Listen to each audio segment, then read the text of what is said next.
tugasnya. Mbak Ria. Dari negeri ujung timur, Padang, Sumatera Barat. Sumatera Barat. Oke. Baik, Assalamualaikum warahmatullahi wabarakatuh. Waalaikumsalam. Waalaikumsalam warahmatullahi wabarakatuh.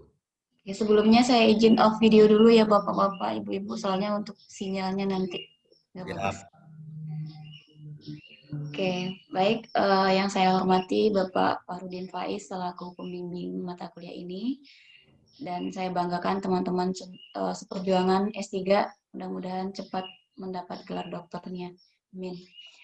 Amin, amin. Ini kita bahas masalah tentang Nidal Gusom, pemikiran Nidal Gusom dalam bukunya Islam Quantum Question, Reconciling Muslim Tradition and Modern Science.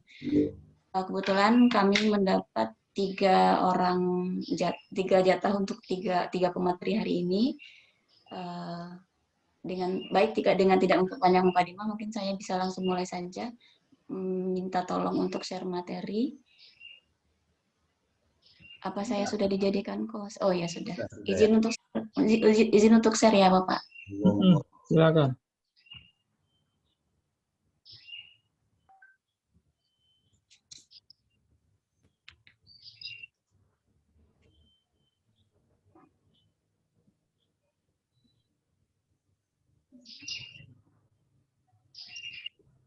Apa sudah terlihat kira-kira? Sudah Ibu.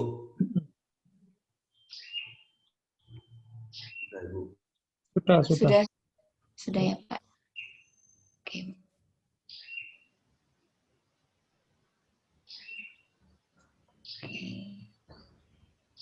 Oke. Oh, baik. Bismillahirrahmanirrahim. Kita diawali dulu dengan biografi singkat dari Nidal Gusom itu sendiri. Beliau dilahirkan di tahun 1960 pada tanggal 6 September di Aljazair dan dibesarkan oleh keluarga muslim yang taat dengan agama Islam. Beliau menempuh program master dan doktoralnya di bidang astrofisika di University of California di San Diego, Amerika Serikat. Beliau juga menghabiskan 2 tahun sebagai peneliti di NASA dan sekarang juga berkutat sebagai profesor di Head of Interim di America University of Sarah, Uni Emirat Arab. Nah, keluarga Gusom memiliki kepustakaan pribadi, ayahnya juga seorang peneliti, dan sejak remaja, Gusom menghabiskan banyak waktunya untuk membaca buku-buku filsafat ayahnya. Gusom juga mengkaji buku-buku yang berkaitan tentang ilmu pengetahuan dan agama. Nah, sebagai seorang astronom, Gusom tidak hanya memfokuskan penelitiannya pada filsafat sains, tapi juga beliau berhasil menyoroti teori-teori sains modern dengan merujuk pada sumber dan tradisi Islam. Gusom sangat menguasai perkembangan sains modern. Realitas ini dikarenakan Gusom tidak hanya merupakan ahli secara teoritis, melainkan juga praktisi. Lebih dari itu, Gusom juga mengapresiasi upaya-upaya intelektual Muslim dalam menemukan kebenaran ilmiah yang terkandung dalam ayat-ayat Al-Quran. Oke, sebagai pengantar, sains dan teknologi merupakan unsur utama dalam kemajuan peradaban manusia untuk meraih pengetahuan dan meningkatkan kesejahteraan hidup. Nah, di sini Gusom meminjam istilah Albert Einstein yang mengatakan bahwasanya sains tanpa agama adalah timpang, agama tanpa sains adalah buta. Manusia tidak bisa hidup dengan tenang tanpa agama, manusia juga tidak bisa berkembang tanpa sains. Agama dan sains itu saling melengkapi, manusia beriman dengan dasar-dasar sains, iman dapat dilengkapi oleh sains merupakan matanya iman, iman sebagai hatinya sains. Jadi sains akan sempurna kalau manusia memiliki agama. Agama akan mendalam dan terang bila diikuti oleh sains. Nah, jadi agama dan sains itu adalah komponen yang tak terpisahkan untuk mencapai ketenangan hidup dan melengkapi keperluan jiwa manusia, sehingga manusia itu mencapai keseimbangan hidup yang sempurna.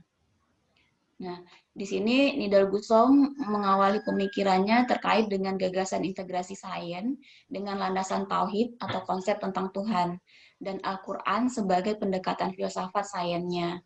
Sebab tidak ada prinsip yang lebih utama dan sentral dalam Islam selain konsep tentang Tuhan, dan tidak ada aturan yang lebih fundamental dalam Islam selain Al-Quran. Nah, prinsip tauhid itu sendiri dalam teologi Islam tidak akan pernah berubah sejak Islam diturunkan kepada Nabi Muhammad SAW hingga akhir zaman. Nah, sedangkan sejarah sains menunjukkan prinsip ketuhanan dalam peradaban Barat sangat dipengaruhi oleh teori sains dan perkembangannya.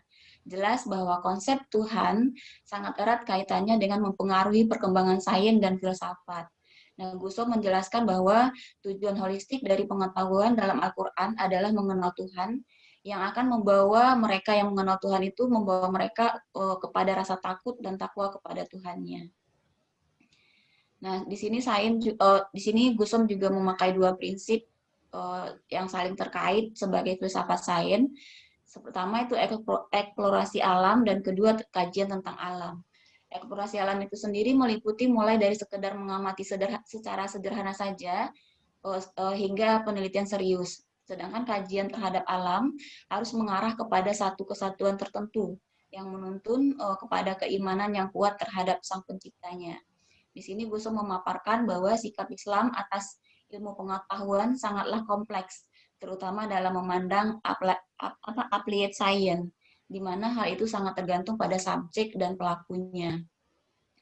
Nah, Gusom juga mengawali penelitian tulisan ini dengan kegelisahan akademiknya. Beliau setelah melihat fenomena pemahaman sains dalam dunia Arab Islam dan fenomena sains itu sendiri, sungguh sangat menakjubkan menurut beliau. Nah, menurut ilmu pengetahuan, manusia adalah selalu bergerak, berubah dan berkembang. Sedangkan sebaliknya agama, Islam khususnya, seringkali dipahami memiliki sifat yang absolut, tidak berubah dan kaku. Nah, bagaimana agama, Islam khususnya tadi, dapat mempertahankan posisinya jika pemahaman mereka bertabrakan atau dikalahkan dengan ilmu pengetahuan, sehingga mengakibatkan munculnya tanggapan bahwa prinsip dasar agama tampak ganjil dan terasa aneh, ketinggalan zaman dan tidak diperlukan. Nah, mungkin ini nanti akan dibahas oleh pemakaran selanjutnya tentang kritik sains Islam sains Islam. Nah, kerangka teori dalam bukunya Gusom ini banyak sekali mendapat beliau banyak mengutip pendapat ilmuwan Muslim maupun Barat, tapi dalam poin khusus yang dia beri judul Averroes and I, Nidal Gusom sangat berpengaruh oleh teori-teori modernitas Ibnu Rashid. Oke. Nah, dalam membahas penciptaan alam, khususnya masalah evolusi, Nidal Gusom berpihak pada teori teistik. Dalam pembahasannya, Gusom banyak mengutip teori teistik seperti Pierre Thailand dan lain-lainnya. Teori evolusi teistik adalah memahami bahwa alam ini tidak tercipta dengan sendirinya, melainkan ada yang menciptakannya, yaitu Tuhan. Di sini Gusom memakai beberapa pendekatan. Yang pendekatan pertama itu prinsip tidak bertentangan. Maksudnya di sini adalah filsafat dan sains modern tidak akan pernah bertentangan satu-satunya, karena Gusom mengibaratkan di sini mereka adalah saudara sepersusuan. Pada aspek sumber bahwa agama, filsafat dan sains adalah berasal dari satu sumber yang sama. Agama dan wahyu, filsafat dan akal, sains dan dari alam. Wahyu adalah ayat kauliyah Tuhan, alam adalah ayat kauniyah Tuhan, dan akal adalah karunia Tuhan. Nah, segala sesuatu yang berasal dari satu sumber yang sama dan satu tidak mungkin saling bertentangan. Karena itu hukum wahyu, hukum alam, dan prinsip akal pasti akan selaras. Pendekatan kedua, penafsiran berlapis. Hal ini dilakukan terhadap ayat-ayat Al-Quran sesuai dengan tingkat penalaran seseorang sehingga tidak ada penafsiran tunggal. Penafsiran mengikuti tingkat penalaran manusia dan kondisi manusia. Keragaman pemahaman atas ayat-ayat Al-Quran justru yang telah menjadi sumber kekayaan intelektual. Pendekatan ketiga tentang falsifikatif teistik. Gusom mengusulkan agar pengembangan sains modern harus didasarkan atas worldview teistik, yang bukan sekedar kepercayaan kepada Tuhan saja sebagai pencipta semesta, tetapi juga sebagai penopangnya. Nah, metode pengembangan sains modern harus didasarkan atas metode ilmiah yang ketat, yaitu falsifikasi, tetapi pada aspek metafisikanya didasarkan atas worldview teistiknya, sehingga gabungan keduanya itu menjadi falsifikatif teistik. Nah, ini ada isu Islam dan sains di masa depan. Saya ulas sedikit, mungkin nanti akan dibahas oleh pemakalah kedua. Nah, isu penting dalam yang dikemukakan oleh Gusom untuk Islam dan sains modern ini adalah filsafat dan sains tidak diajarkan di sekolah dan universitas di dunia Arab Muslim, kecuali hanya beberapa jurusan, seperti jurusan filsafatnya saja. Sehingga inilah yang menjadi jawaban bahwa sedikit sekali umat Muslim yang turut berkontribusi dalam debat-debat penting seputar filsafat sains. Yang kedua, perlunya mempertemukan para cendekiawan Islam dalam sebuah dialog yang serius demi meyakinkan mereka bahwa ilmuwan seperti mereka berpeluang memunculkan penjelasan tentang topik-topik yang berlanjut menjadi yang selama ini dimonopoli dan diwacana oleh para ulama selama ini. Jadi dalam bukunya ini banyak nama yang disebutkan oleh Gusom. Mungkin nanti untuk kritik dan perkembangan Islam sains akan dibahas oleh pemakalah selanjutnya. Demikian dari saya, terlebih dan terkurang mohon maaf sebelumnya. Terima kasih. Assalamualaikum warahmatullahi wabarakatuh. Waalaikumsalam warahmatullahi wabarakatuh. Selanjutnya silakan Bapak Hayat ya. Baik, Bu. Dari Hayat.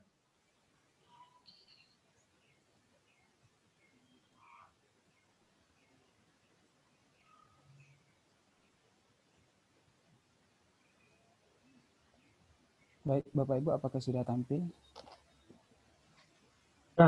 Ya, sudah. Sudah.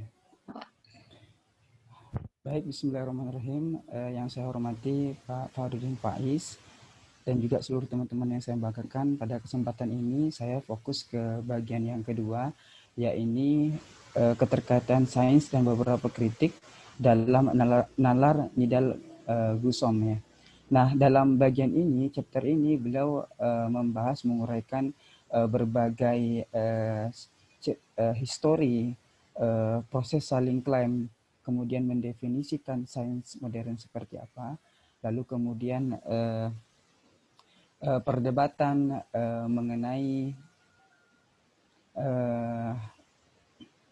konsep untuk memperoleh kebenaran yang lebih mendekati ya. Ada beberapa chapter bagian di dalamnya.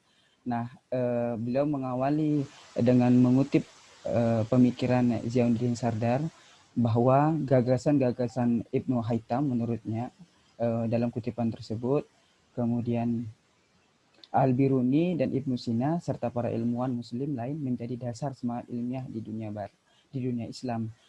Kemudian kutipan yang kedua yang diambil oleh Nidal Gusom ini, sebagus apapun teori Anda dan sepintar apapun Anda, jika tidak sesuai dengan eksperimen, pastilah teori itu salah. Nah, di pendahuluan di sini beliau mengatakan bahwa terjadi kesalahpahaman masyarakat mengenai sains, baik dalam aspek pengetahuan dasar maupun metodologi. Nah, ini tidak terjadi di kebanyakan masyarakat umum, tetapi juga para elit. Kemudian sebagian besar kaum elit ini dan masyarakat memiliki dua hal atau dua pandangan. Yang pertama adalah satu, apresiasi yang kurang terhadap bagaimana sains bekerja dan proses bekerjanya sains hingga melahirkan sebuah informasi atau hipotesis atau kebenaran. Kemudian adalah kepercayaan yang sangat besar terhadap semua jenis klaim dari apapun sumbernya. Misalnya adalah informasi yang diterima dari koran, televisi, kemudian dari berbagai sumber, misalnya dia adalah seorang penguasa, ini menjadi rujukan utama sehingga informasi tersebut dianggapnya menjadi otoritas atau menjadi sebuah kebenaran yang mutlak tanpa mempertimbangkan banyak hal. Kemudian pemikir muslim dianggapnya terlalu skeptis dengan epistemologi barat.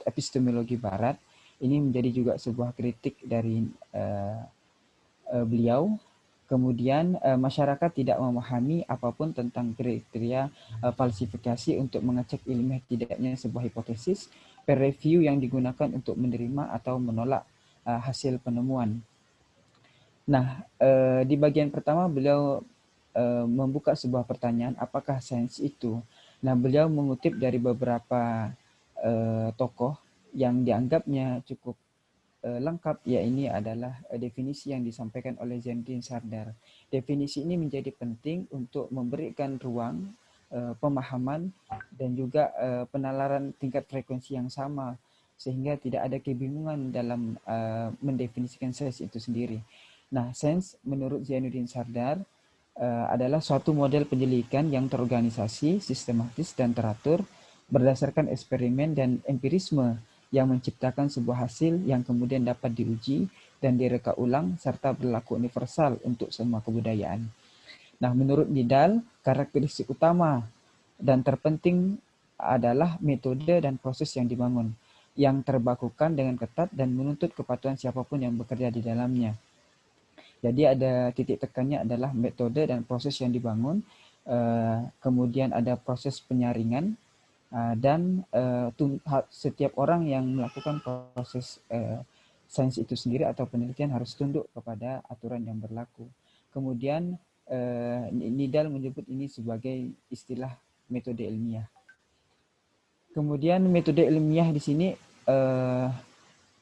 mengandung serangkaian tindakan. Yang pertama, ya ini adalah proses mengamati dan merekam sebuah fenomena. Yang kedua, membuat hipotesis berdasarkan pengetahuan yang sudah ada. Yang ketiga, menguji hipotesis yang mengarah kepada konsekuensi khusus.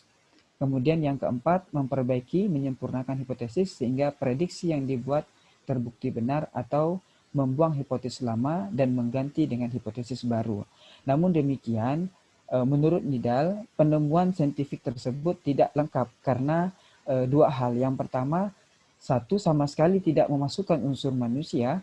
Yang kedua, tidak menekankan peran komunitas ilmiah yang cukup kuat dalam proses tersebut, khususnya dalam pengumpulan data dan konsistensi internal. Nah, dalam artian bahwa bagian yang kedua ini menjadi bagian yang paling penting untuk menunjukkan bahwa proses sains atau ilmiah itu sendiri, metode ilmiah tersebut benar-benar dilakukan secara baik dan benar. Nah, kapan sains benar-benar dimulai? Nah, ini ada perdebatan yang cukup panjang dalam buku beliau. Yang pertama, menurut kaum penulis barat, sains dimulai sejak masa Renaissance sebagai titik krusial. Sedangkan menurut kritikus muslim atau pendapat ilmuwan atau cendekiawan muslim, ini mulai ditularkan atau dimulai sejak abad pertengahan ketika peradaban muslim itu berkembang. Nah, dikutip dari Okasha dalam karyanya Philosophy of Science menyebutkan ada kebohongan jika sains modern terjadi pada abad ke-15 atau sampai abad ke-17 seperti yang diklaim oleh penulis barat. Nah, menurut beliau, menurut Okasha tersebut, penyelidikan atau sains itu sendiri embrionya sudah dimulai sejak zaman kuno, mulai dari Aristoteles dan lain-lain.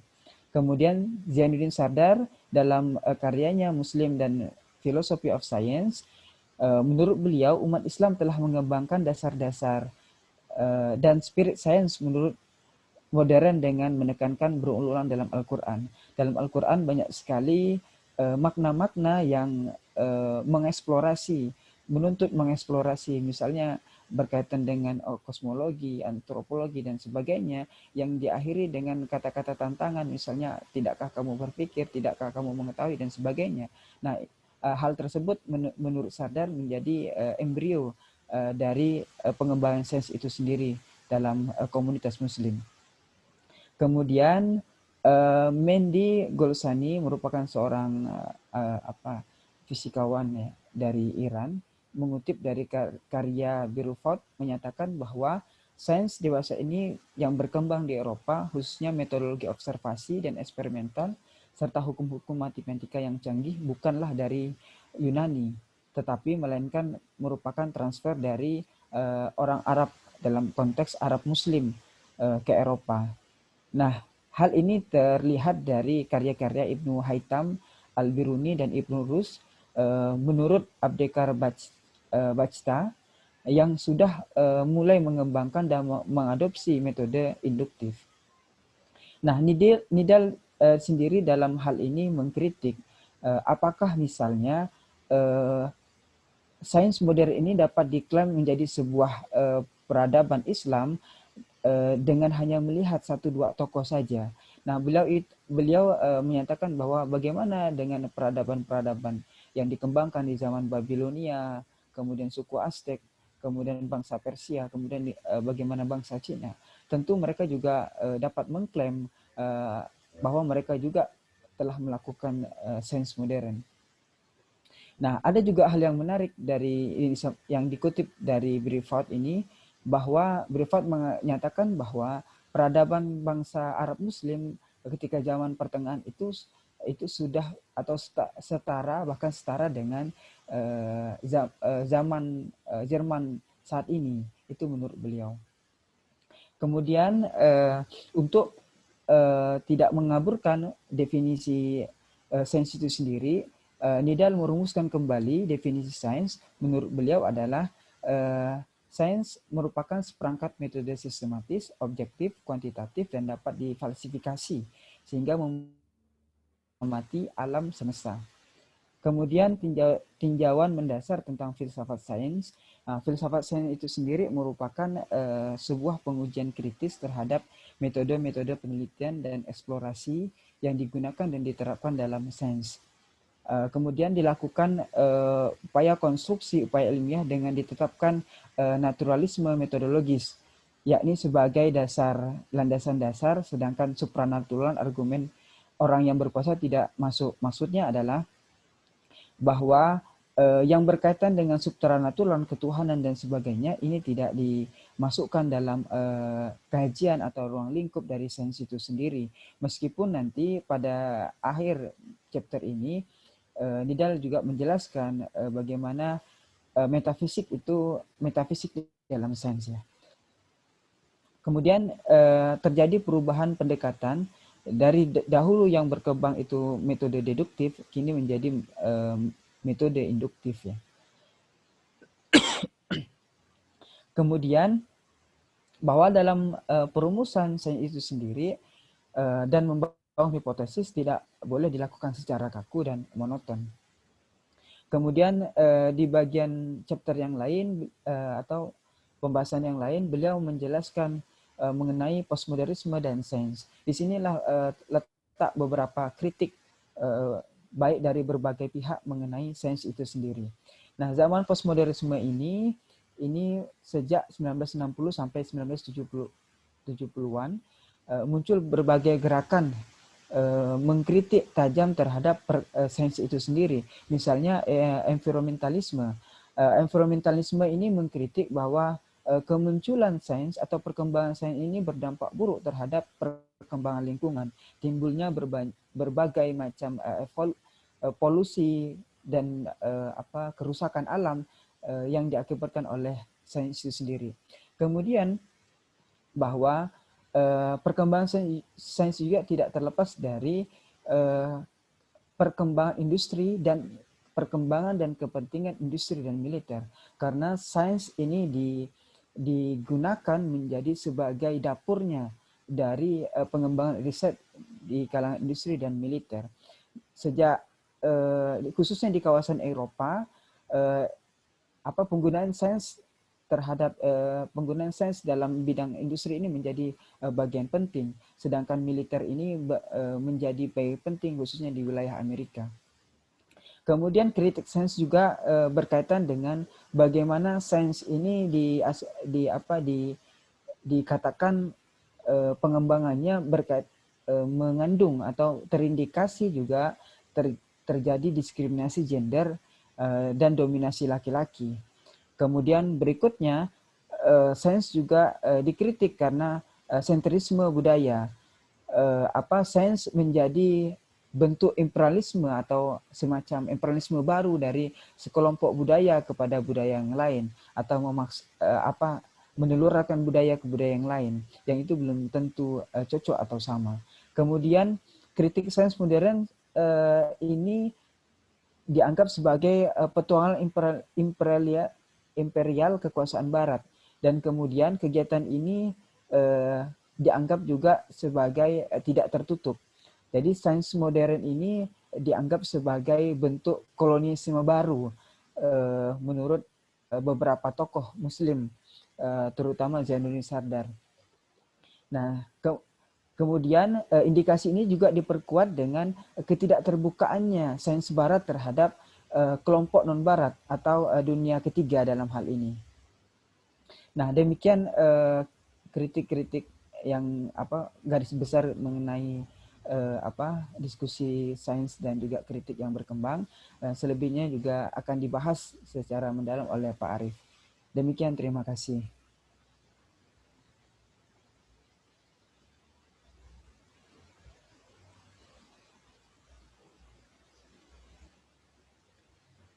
Baik, mungkin selanjutnya, terima kasih Pak Hayat. Selanjutnya mungkin Bapak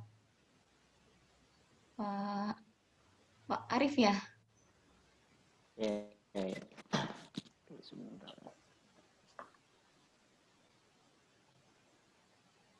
Silakan Pak Arief.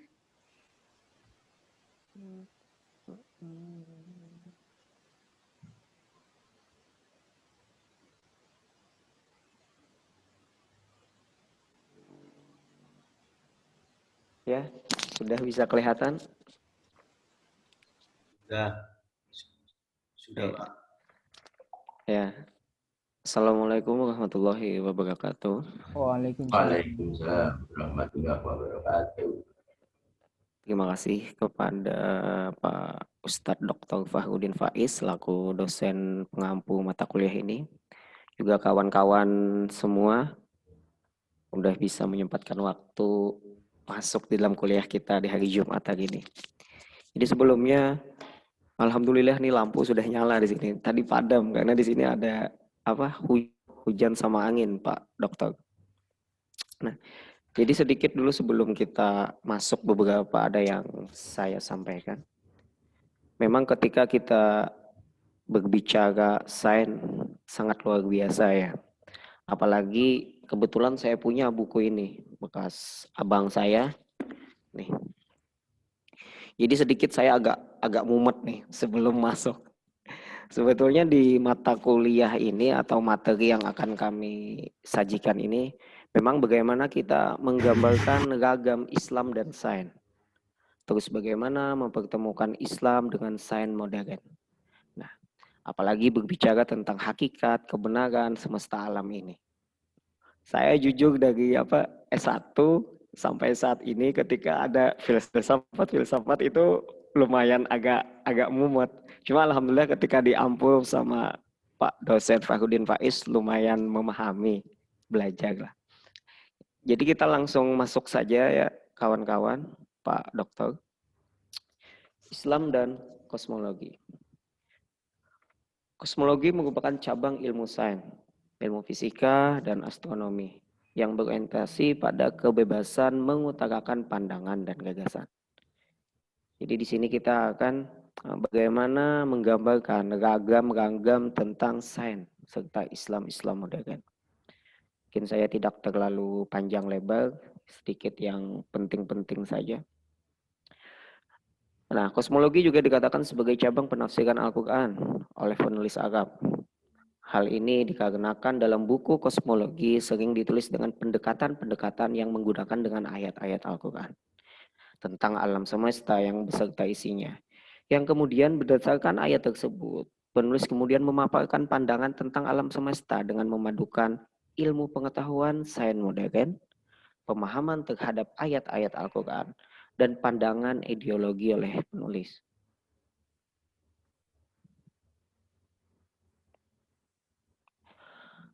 Ada beberapa prinsip umum kosmologi Islam. Yang pertama, alam semesta diciptakan Tuhan secara mutlak dan eksklusif. Nah, yang kedua, alam semesta ini diciptakan karena memang ada sebuah tujuan. Artinya tujuan di sini bagaimana Allah atau Sang Khalik itu mengatur semua apa yang ada di dalam alam atau dunia ini. Selanjutnya keberlangsungan alam semesta dijaga oleh Allah. Kosmos dicirikan bersifat ketuhanan, ketertiban, dan harmoni. Waktu dan kronologi Al-Quran bersifat kualitatif. Ini ada beberapa bagian dari kosmologi tradisional itu seperti apa.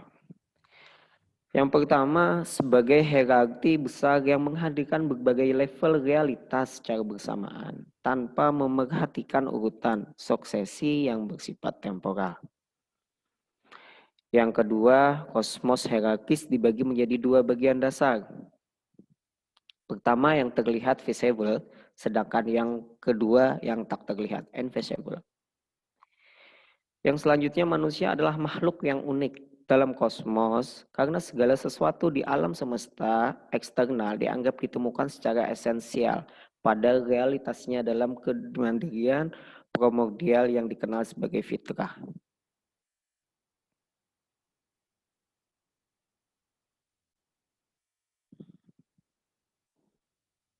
Nah, ini ada 5 kategori bagaimana Islam dan sebuah argumen rancangan. Argumen rancangan persoalan keberadaan Tuhan, yakni terbagi kepada 5 kategori. Yang pertama, argumen kosmologis. Yang kedua adalah argumen ontologis, yaitu bagaimana memperoleh atau melihat dari sudut pandang ilmu pengetahuan. Yang ketiga itu sebuah argumen rancangan atau teologis, itu bagaimana wacana berdasarkan nalar agama atau spiritual dan Tuhan. Yang selanjutnya adalah argumen tentang hukum moral, yaitu bagaimana seorang individu atau manusia itu mempunyai sikap atau sifat ketaatan. Artinya manusia mempunyai ketaatan itu sudah menjadi hukum moral atau mempunyai rasa syukur kita. Yang selanjutnya adalah pengalaman sosial. Jadi pengalaman sosial ini bagaimana terfokus pada pemahaman atau terfokus pada sebuah interaksi. Baik itu di dalam sebuah kelompok, masyarakat, secara sadar atau tidak, atau paksaan dalam situasi kondisi yang kita temui di lapangan atau ditemui langsung. Adanya perkembangan argumen rancangan. Pertama rumusan bangsa Yunani, yang kedua argumen panah memanah, itu metafora, tukang aglogi, penalaran halus dan intelligent design.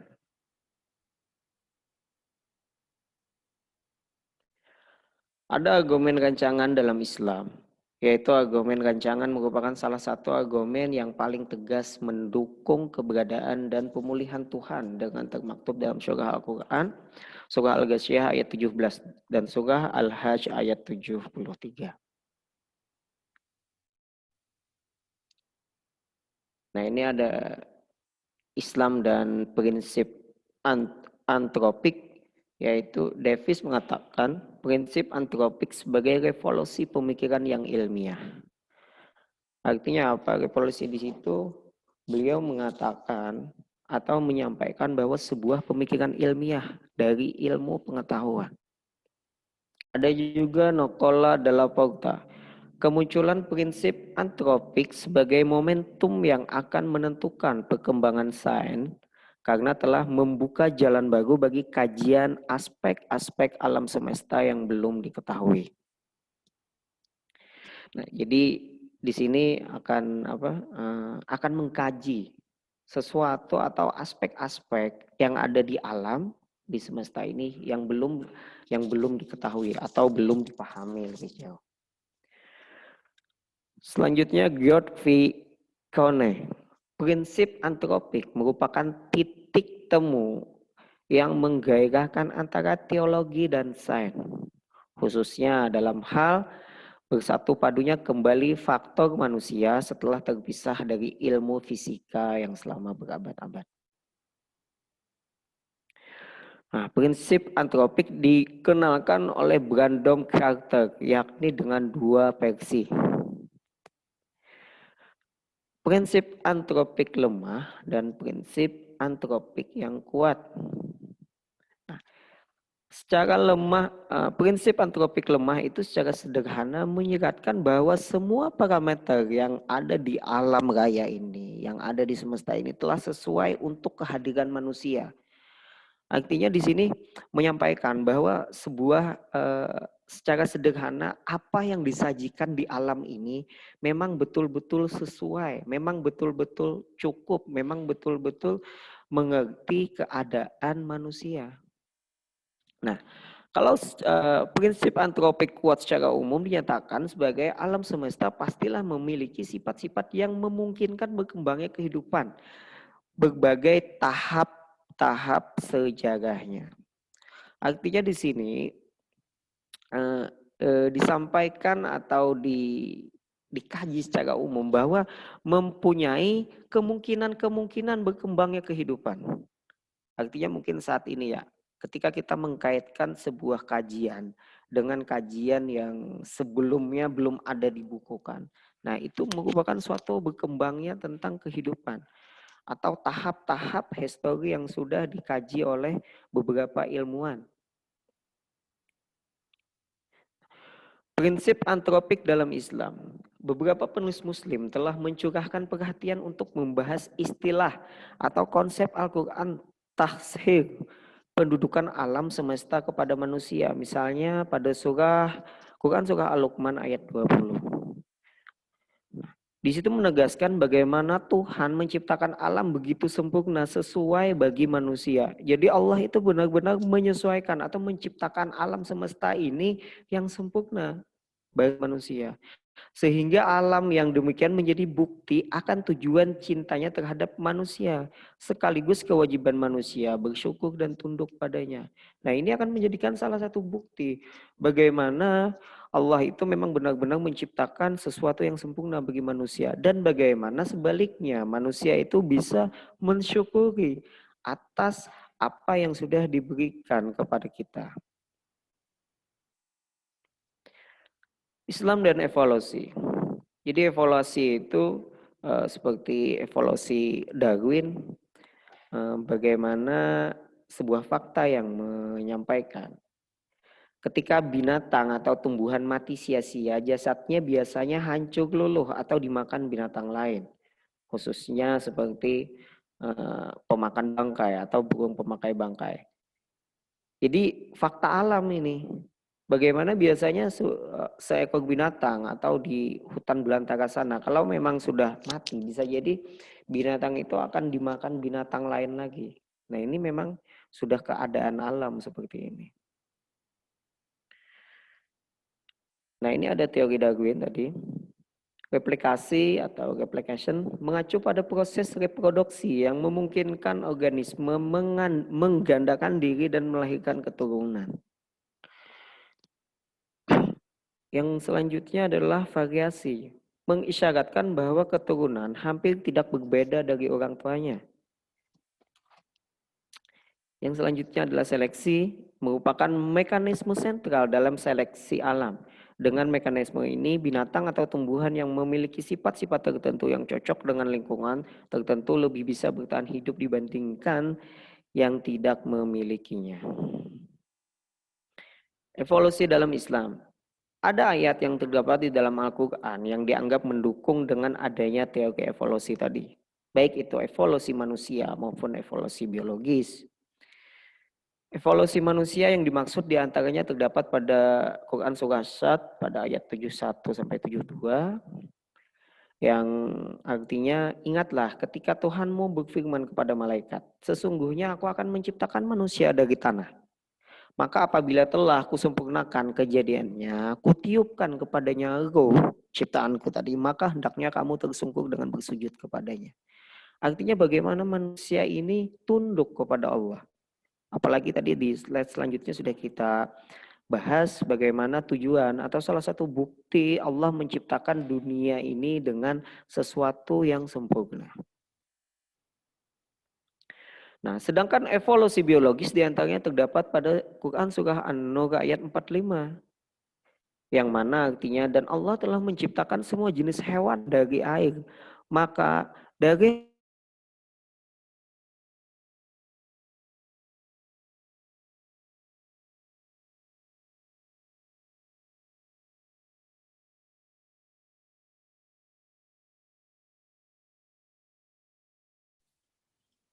Oh, hilang suaranya ya.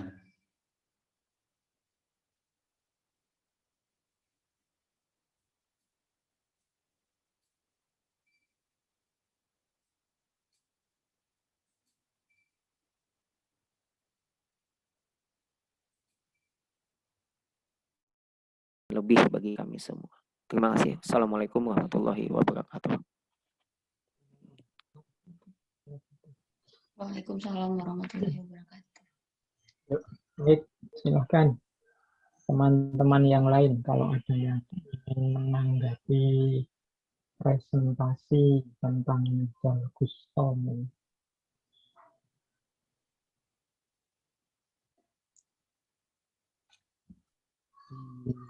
Chat kelihatannya ada pertanyaan itu dari Mas Alhari. Iya, ada Pak. Cuma hilang di chat ini Pak. Terus tadi keluar dari Zoom. Oke, saya bacakan ya. Nanti silahkan ditanggapi oleh para pemateri. Nanti saya bantu jawab terakhir-terakhir. Jadi ini pertanyaannya Mas Toharudin.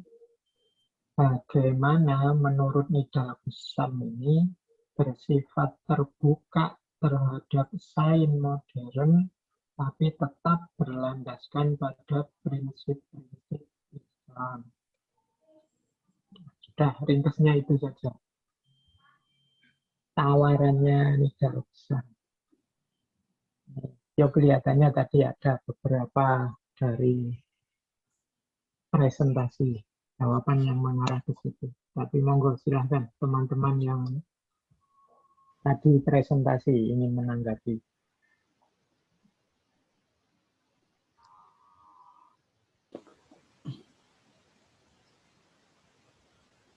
Baik, Pak Toha, izin untuk sedikit menjawab ya sepengetahuan saya, sependek pembacaan saya. Memang di bagian 3 ini ada pertanyaan juga yang mungkin relevan dengan pertanyaan Pak Toha ini. Beliau menceritakan bagaimana beliau mendapatkan sebuah informasi mengenai keraguan masyarakat atau orang-orang terhadap peristiwa pendaratan manusia di bulan. Nah, sebagian itu menganggap fake news ya, fake news. Nah, dalam batin Nidal Gustom ini beliau memiliki dua perspektif. Yang pertama, apakah betul memang terjadi fake news atau rekayasa dengan berbagai argumentasi, bukti dan segala macam yang disampaikan oleh orang-orang tersebut yang menganggap bahwa hal tersebut merupakan sebuah rekayasa dan sebagainya. Ataukah bagian yang kedua bahwa sains itu gagal memberikan pemahaman atau pencerahan kepada masyarakat mengenai sains itu sendiri. Nah, sehingga apa yang menjadi temuan sains, apa yang menjadi temuan atau kebenaran yang diperoleh dianggap menjadi sebuah rekayasa atau kepalsuan. Nah, ini dua kemungkinan tersebut. Lalu merujuk kepada pertanyaannya Pak Toha, bagaimana sikap atau prinsip orang Islam itu sendiri ya dalam hal ini, bahwa yang pertama bahwa menurut Nidal Gustom ini kita harus sains itu merupakan sebuah metodologi yang dia berlaku universal, objektif, sistematis dan sebagainya. Siapapun yang masuk di dalam ruang tersebut harus ikut proses rangkaian maupun aturan sains itu sendiri, sehingga dalam istilah sains ini tidak mengenal kulit, tidak mengenal bahasa, tidak mengenal agama, seperti itu Pak. Nah, kemudian dalam konteks ini tadi sebenarnya juga udah sedikit disinggung oleh Bu Ria bahwa dalam prosesnya ada pendekatan atau prinsip-prinsip yang memang dijaga, seperti ada proses penyaringan, kemudian yang berikutnya ada tidak bertentangan dengan sains Islam itu sendiri, kemudian penafsiran yang berlapis, kemudian ya itu saja yang saya bisa pahami dari penjelasan buku tersebut. Silakan teman-teman yang lain juga bisa menambahkan. Baik Pak Faiz dan teman-teman, saya izin menambahkan. Mohon maaf sebelumnya karena memang materi filsafat ini agak berat menurut saya. Jadi kalau ada salah nanti tolong ditambahkan lagi Pak Faiz. Jadi berdasarkan pertanyaan dari Pak Toha, rasanya kalau masalah filsafat yang selama ini dianggap sebagai ilmu yang menyesatkan, kalau nggak salah sudah kita bahas waktu itu di perkuliahan bersama Prof. Amin. Bahwasanya Prof. Amin mengatakan bahwasanya orang yang menganggap filsafat itu adalah ilmu yang menyesatkan adalah orang-orang yang termasuk orang-orang yang tidak berpikir atau apa ya, termasuk orang-orang yang tidak membaca atau boleh dikatakan bodoh atau gimana ya. Itulah pokoknya Prof. Amin sangat bertentangan dengan masalah ini gitu. Jadi bagaimana pendekatan yang harus dilakukan kalau menurut Gusom sendiri itu ada beberapa pendekatan yang dilakukan bagaimana sains itu harus sains itu bisa didukung oleh agama. Jadi karena memang ada landasan dari agama Islam itu sendiri, Al-Qur'an yang sebagai tauhid yang harus dipegang berlandaskan itu, jadi ada apa ya, gimana ya mulainya, jadi ada prinsip tidak bertentangan. Jadi bagaimana agama, filsafat, dan sains itu sendiri mereka berasal dari satu induk atau dari sumber yang sama. Bahwasanya dikatakan tadi agama dan wahyu, filsafat dari akal, sains dari alam, wahyu itu sendiri adalah ayat dari Tuhan, ayat kauliyahnya, sedangkan alam itu sendiri adalah ayat kauniyahnya dari Tuhan. Jadi segala sesuatu yang berasal dari satu sumber itu tidak akan mungkin saling bertentangan. Karena mereka mempunyai seperti akal pasti akan selaras dengan hukum alam dan prinsip hukum akal prinsip akal lainnya. Ada lagi pendekatan penafsiran berlapis. Jadi Al-Qur'an itu tolong dibaca, jangan dibaca oleh satu orang saja dan ditafsirkan oleh satu orang saja sehingga menghasilkan penafsiran tunggal. Nah, di sini Gusom tidak menginginkan hal itu. Beliau malah semakin banyak yang membaca Al-Qur'an, semakin banyak yang menafsirkan arti dari Al-Qur'an, maka makin memperkaya sumber kekayaan intelektualnya gitu. Jadi makin banyak teori yang didapat atau makin banyak ilmu yang didapat. Lalu ada lagi falsifikatif theistic. Di sini Gusom juga mengembangkan sains modern itu didasarkan atas worldview theistic. Jadi tidak hanya sekedar mempercayai bahwasanya Tuhan itu adalah penciptanya sebagai pencipta saja, tapi dalam hal apapun Tuhan turut andil dalam hal apapun dalam dunia ini begitu. Jadi mungkin itu saja kali ya. Tadi ada sesuatu yang mau saya sampaikan tapi saya lupa, Pak. Ya, untuk sementara itu dulu Pak Faiz. Mungkin ada tambahan dari teman-teman yang lain. Bisa Pak tinggi-tinggi. Mungkin gini ya, jadi tadi sebagai sikap terbuka sains modern. Kalau saya membaca atau sedikit menganalisis, sebenarnya memunculkan sains Islam atau memunculkan sains itu di dalam Islam modern itu memang agak rumit. Artinya kenapa? Bagaimana sebuah kelompok itu memang betul-betul mempunyai paradigma perilaku. Artinya paradigma perilaku di situ itu boleh bebas saja dalam menganalisis, bebas saja dalam berbicara, tetapi masih di dalam sebuah lingkup atau batasan-batasan etika-etika sampai di mana. Nah, hal itu yang akan bisa mengaplikasi sains ini dengan dunia Islam modern. Nah, saya rasa sebuah paradigma perilaku ini yang sangat susah. memunculkan sains tadi dalam dunia Islam.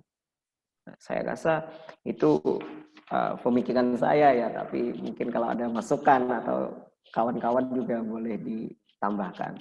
Seperti itu mungkin, Pak. Oke, yang lain mungkin pertanyaan atau komen atau tambahan. Pertanyaan Pak Faiz. Izin bertanya para pemateri yang luar biasa, yang merupakan pakar-pakar filsafat. Ada dua pertanyaan yang sangat menggelitik dalam jiwa saya ketika membaca pemikiran Nidam itu kan. Begini, yang pertama itu kan saat ini ada banyak penemuan di dunia yang semakin berubah hari ini.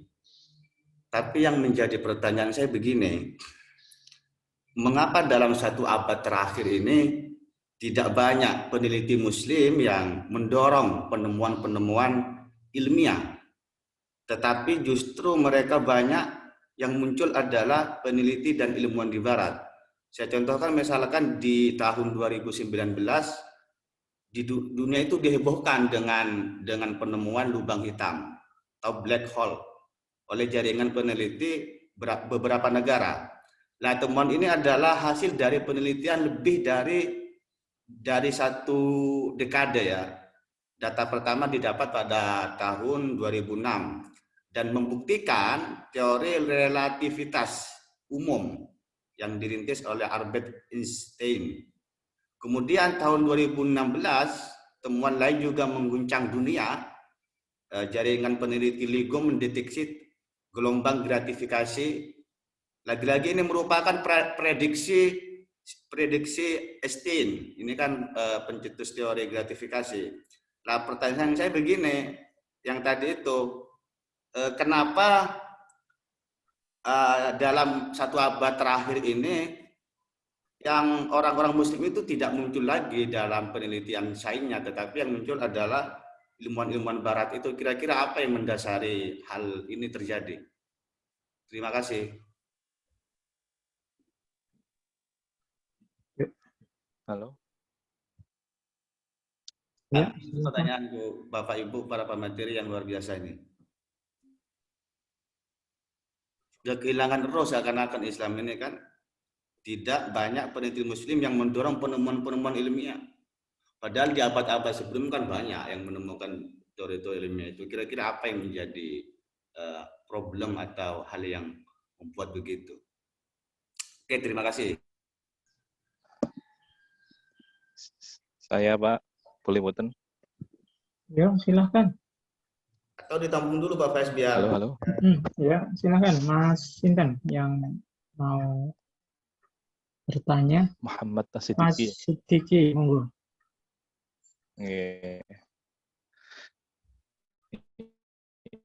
Ini apa? Syekh Johari Tontowi. Ada 750 ayat kauniyat, ayat tentang alam semesta, dan hanya ada sekitar 150 ayat fikih. Nah, karena pemisahan ini antara agama dan sains, ini menyebabkan umat Islam mengalami kemunduran dalam bidang sains. Diperparah dengan kitab suci yang hanya menjadi kitab undang-undang Islam, dan pengamalan keagamaan umat Islam ini cenderung historis dan meremehkan akal. Padahal era-era dulu banyak ilmuwan Muslim yang mengambil inspirasi dari Al-Quran seperti Al-Biruni itu di fisika, Jabir Hayani, Al-Khwarizmi, dan Ar-Razi, dan Al-Bedruji. Nah, ini agenda mendesak untuk mengembalikan kejadian Islam agar Islam bisa menguasai sains itu bagaimana? Berarti karena kan ada pilar-pilar sains lah itu, bagaimana biar Islam itu bisa menguasai sains lagi.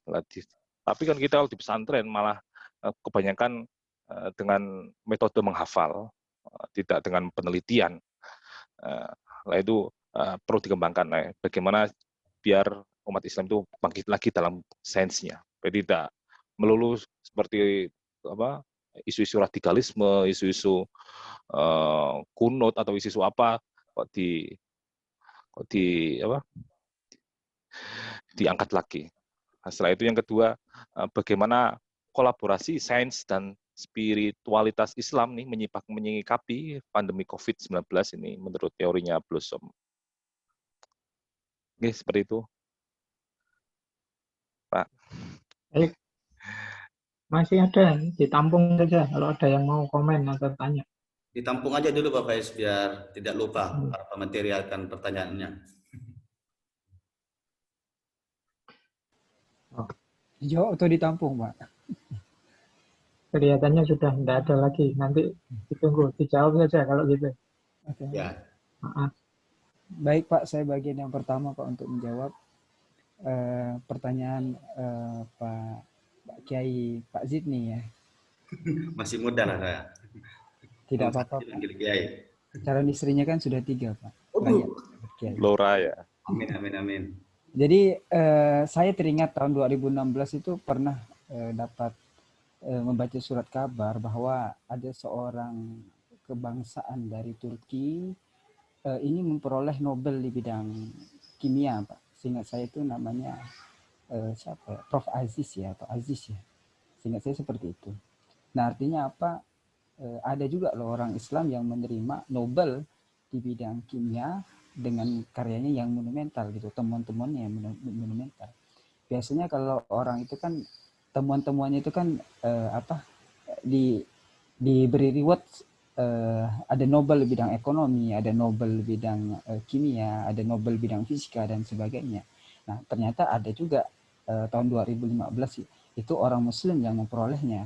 Bahkan kalau ditarik mundur itu juga tahun 99 itu juga sudah ada seorang berkebangsaan Mesir bernama Ahmed Jawali. Nah, itu yang pertama Pak, untuk menjawab pertanyaan Pak Zidni. Nah, substansi pertanyaan Bapak ini memang betul bahwa dalam perkembangannya temuan-temuan ilmuwan Muslim ini relatif lebih sedikit atau tertinggal dibanding dengan peneliti atau pakar dari Barat. Nah, kalau kita melihat fenomena ini menurut kacamata Nidal Gosom ini sendiri, yang pertama bahwa ada pandangan skeptis dari masyarakat temuan-temuan Barat, dari masyarakat maupun ilmuwan masyarakat Islam, Arab Islam, terutama juga ilmuwan Islam mengenai epistemologi Barat dalam penelitian, sehingga kalau pendekatan Barat dalam melakukan penelitian ini diadopsi, digunakan, ini juga bisa dianggap sebagai tidak original dari ajaran Islam itu sendiri. Kemudian dia bentuk imperialisme atau kolonialisme baru, ada anggapan-anggapan seperti itu. Nah sehingga pada akhirnya juga mandek perkembangan keilmuannya juga mandek. Nah yang kedua, kondisi kultur atau socio-culture dari masyarakat Muslim itu sendiri tidak sekritis dari masyarakat Barat secara umum. Artinya menurut Nidal Gosom ini disebutkan juga bahwa terkadang peradaban Arab itu sendiri terlalu apakah keseluruhan atau sebagian ya, bahwa terlalu percaya kepada sumber-sumber yang sebetulnya tidak terlalu ilmiah gitu, bukan berdasarkan set. Misalnya dari surat kabar, dari tokoh penguasa dan sebagainya, sehingga kebenaran yang mereka terima menjadi sebagai kebenaran mutlak dan tidak berkembang lagi pemikirannya. Nah kalau kemarin kita menggunakan istilah PIRS itu masih habit of mind ya Pak, belum kepada inquiry atau belum sampai ke tahap DOP atau penyelidikan. Demikian Pak yang bisa saya jawab. Terima kasih. Mungkin pemateri yang lain mau menambahkan katanya Pak. Saya coba menambahkan Pak. Ya, terkait pertanyaan dari Pak Zidni, kenapa sih peneliti Muslim itu kurang sekali eksistensinya, bahkan banyak apa namanya peneliti luar yang memonopoli hasil penelitian mereka itu. Tapi tadi kalau menurut Gusom itu sendiri ada beberapa hal yang mendasari kenapa peneliti Muslim itu kurang sekali bentuk perdebatannya itu eksistensinya memang kurang, karena memang di dunia Muslim itu sendiri pada masanya itu mungkin sekarang juga masih berlaku itu, karena ilmu filsafat ini, ilmu yang mendasar ini tidak diajarkan oleh universitas tidak diajarkan oleh setiap universitas, kecuali hanya jurusan-jurusan tertentu saja. Sehingga mungkin ini yang membuat mentalnya sudah jatuh duluan. Jadi mereka tidak bisa bersaing atau tidak bisa unjuk gigi dalam dalam perdebatan sains itu sendiri. Itu yang menurut Gusom. Nah, kalau dikaitkan dengan saat ini di Indonesia sendiri ya, di Indonesia sendiri peneliti-peneliti itu memang kurang eksis. Mungkin mereka eksis, tapi di Indonesia itu ada beberapa faktor yang menyebabkan kenapa peneliti itu mundur sebelum mereka menyelesaikan penelitiannya. Kalau yang beberapa hal yang saya baca sih, mungkin faktor pertama itu dari diri mereka sendiri, artinya mereka juga tidak mau mengembangkan dirinya. Faktor kedua itu masalah insentif ini. Kadang banyak peneliti itu juga yang tidak dihargai, masyarakat Indonesia malah lebih percaya kepada hasil penelitian orang luar daripada hasil penelitian orang kita sendiri. Jadi seperti yang dikatakan Pak Hayat tadi, biasanya orang kita itu menelitinya apa yang sudah diteliti orang lalu diteliti lagi gitu. Jadi merupakan anak dari penelitian biasanya gitu. Jadi ada faktor ketiganya mungkin dari kapasitas membuat jaringan nanti kelompok jaringan peneliti itu sendiri. Jadi saya juga nggak tahu sih ada nggak ya Persatuan Peneliti Indonesia, mungkin ada ya. Tapi itu sih untuk membuat jaringan itu kayaknya sepertinya agak sulit, karena memang ilmu pengetahuan itu adalah mahal, kadang ada yang suka berbagi, ada juga yang tidak. Ini agak melenceng sedikit Pak Zidni, mohon maaf Pak Faiz. Jadi itu sih menurut saya, mohon maaf, terima kasih. Mungkin teman-teman lain bisa menambahkan. Ya. Permisi sebentar, ya. Oh, ya, silakan. Izin nambahin sedikit aja. Oh iya, silakan. Monggo. Ingin membahas terkait sains dan teknologi, terutama isunya tentang negara Muslim, yang mana kita tahu sendiri negara Muslim mayoritas itu kan juga negara berkembang, yang tahulah masih dipandang sebelah mata di dalam dunia global. Nah, ini pun tidak lepas dari kebijakan pemerintah dan permainan politik Barat yang banyak mempengaruhi atau berkuasa di kebijakan-kebijakan politik dalam negeri sendiri gitu loh. Jadi kita nggak bisa yang terus kayak itu tuh nggak bisa dilepaskan.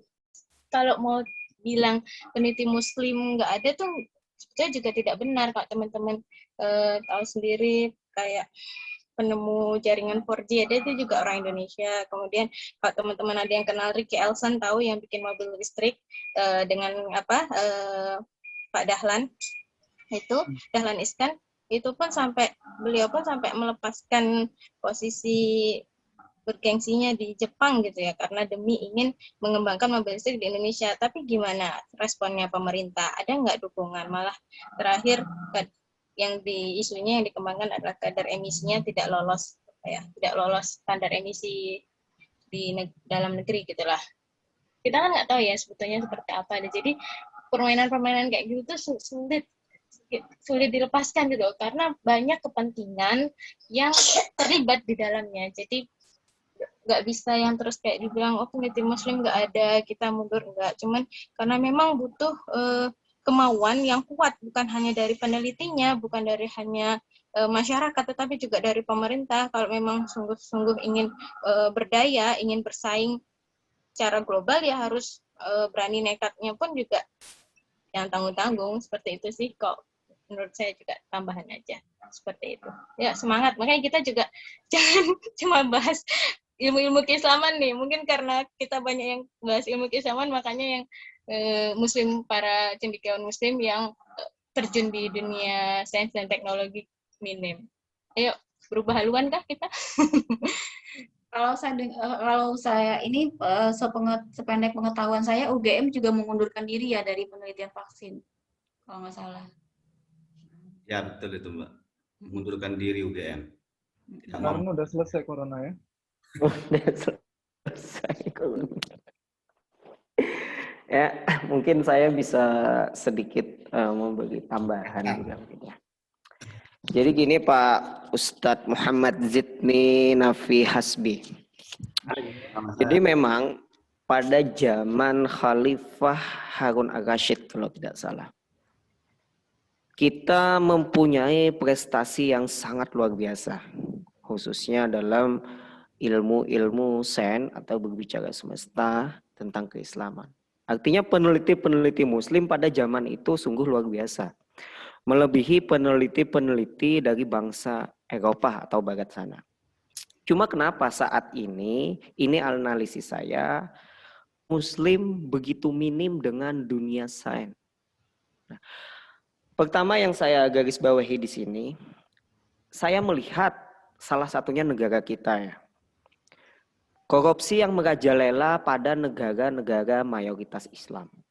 Nah, ini salah satu faktor. Yang kedua, pejabat atau pemerintah yang berwenang itu memang tidak menyukai atau tidak peduli dengan sains, dengan perkembangan sains ini seperti apa. Selebihnya adalah bukan beberapa, hampir semua muslim itu mereka tidak ingin mengetahui atau tidak mau mengembangkan, tidak mau menalar, tidak mau menguraikan bagaimana peninggalan-peninggalan zaman yang mesti dikaji ulang. Nah, ini saya lihat contoh di negara kita. Makanya ketika bangsa Mongol sudah ditaklukkan, Baghdad sudah direbut, maka peradaban atau ilmuwan muslim itu sudah mulai minim sampai saat ini. Beberapa karakteristik yang ada di Indonesia misalnya, tadi sudah disinggung oleh Ibu Ria, bagaimana penelitian diteliti, kita yang meneliti lagi. Nah, ini adalah bangsa Indonesia. Jadi bangsa Indonesia ini bangsa yang suka coba-coba. Bangsa yang ingin bicara tegas, tapi apabila ada kesempatan dia yang ngambil. Nggak boleh korupsi potong aja tangan saya. Tapi ketika yang ngomong itu ada kesempatan, dia makan. Siap, Kakak. Bangsa yang suka meminta jabatan dan membagi-bagikan jabatan. Nah, walaupun hal ini jauh dari berbicara sains, tapi ini salah satu faktor betapa muslim sangat minimnya. Minim sekali. Nah, itu tadi, maka karakteristik orang muslim disimpulkan bahwa masa bodoh atau acuh dengan peninggalan zaman, terlebih berbicara sains. Nah, hal ini berbanding mungkin 190 derajat dengan bangsa-bangsa Eropa. Nah, saya rasa itu analisis pribadi saya, mungkin untuk bisa memberikan kita pencegahan. Ada kawan-kawan lain atau bahkan Pak Ustadz Dr. Fahudin nanti yang akan memberikan pembelajaran bagi kita semua. Terima kasih. Terima kasih atas jawaban sumber. Boleh nambahkan, Pak? Oke, terima kasih. Menarik sekali ya apa yang dikaji oleh teman-teman terkait dengan ini pemikirannya ini. Saya cuma menambahkan dari teman-teman pemateri ya terkait dengan kenapa sih kok ada perbedaan antara pemikir-pemikir Barat dengan Timur atau dunia Islam. Sebenarnya saya pernah membaca yang saya rangkum itu ada 3. Yang pertama itu kenapa pemikir orang-orang Timur itu hanya menekankan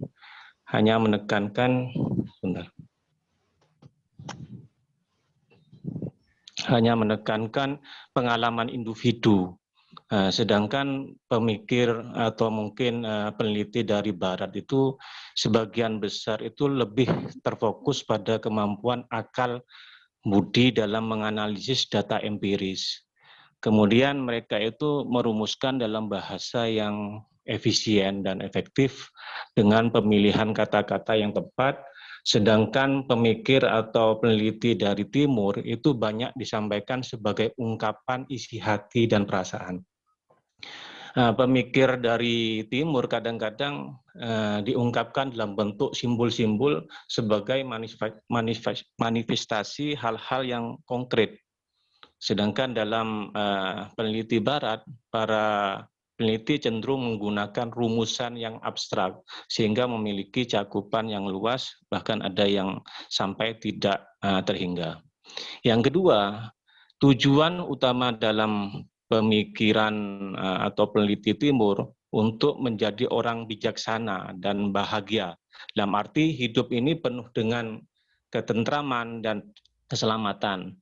Sedangkan peneliti dari Barat lebih diarahkan untuk memahami rahasia alam semesta dan menemukan ilmu pengetahuan yang baru.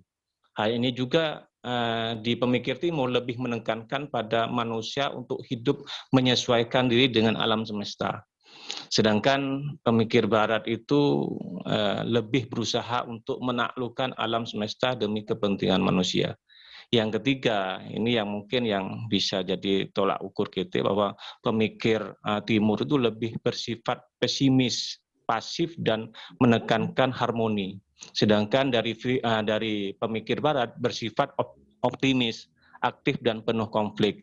Jadi artinya di sini kita menemukan bahwa pemikir-pemikir Timur ini masih bersifat, kalau kita itu mengadakan suatu penelitian itu masih ada perasaan-perasaan pesimis ya, sehingga itulah yang menjadikan banyaknya peneliti-peneliti dari Timur itu kurang sekali gitu. Sedangkan di Barat sendiri itu orang-orangnya itu lebih aktif, lebih kepada konflik, sehingga itu menemukan banyak hal-hal terkait dengan penelitian itu. Nah, itu yang bisa membandingkan. Apa yang dicontohkan tadi oleh Bu Adila itu memang benar bahwa di Indonesia sendiri sudah ada, bukan banyak, ada peneliti-peneliti yang menemukan ini, menemukan itu. Nah, itulah sebagian kecil gitu kan. Kalau dibandingkan di dunia Barat itu memang sangat eksis sekali gitu, karena mereka itu bersifat kritis sekali, aktif sekali dalam penemuan-penemuan gitu kan. Mungkin itu tambahan dari saya. Terima kasih. Masih ada yang ingin nambahi? Silakan.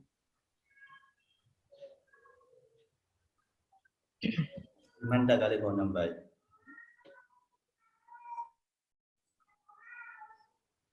Sudah?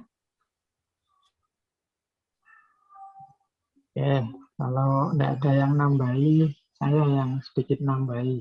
Nanti silahkan komen di akhir. Saya nambah beberapa catatan saja dari yang sudah disampaikan oleh para pemateri dari bukunya Nidal Hussam ini. Jadi saya fokus ke bukunya ya, biar teman-teman dapat sesuatu yang lebih konkret. Jadi yang pertama, buku ini ditulis memang sebagai bentuk keprihatinan terhadap umat Islam di ranah sains. Diakui atau tidak, hari ini kita itu inferior.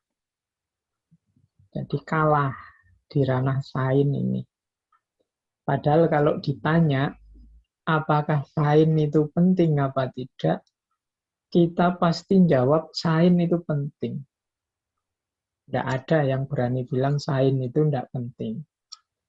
Namun dalam kenyataannya, kita ini kalah di ranah sains. Dalam cermatannya Nidal Hussam ini, umat Islam itu responnya macam-macam terhadap sains. Jadi dari banyak respon itu belum ada yang sifatnya sangat positif dan sangat produktif.